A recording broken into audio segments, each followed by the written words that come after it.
How to update network drivers in Windows 11. Hey everyone, welcome back to the channel. In today's video I'll guide you on how you can update drivers on Windows 11, so make sure to watch the video till the end. In order to update your network drivers on Windows 11, all you have to do is simply go ahead and then basically first of all open up your browser over here, or you can simply try to open up your settings.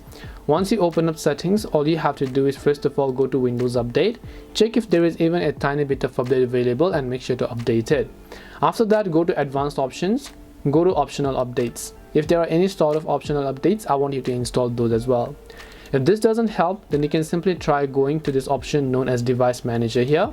And once you go to Device Manager, instead what you want to do is simply basically go to all these sorts of options and look for network adapters.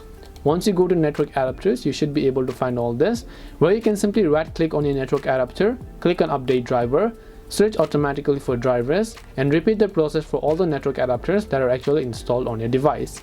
And after you've done all of this process, just go ahead and then restart your computer, and then you should be able to update your network drivers. This way you'll be able to update network drivers on Windows 11.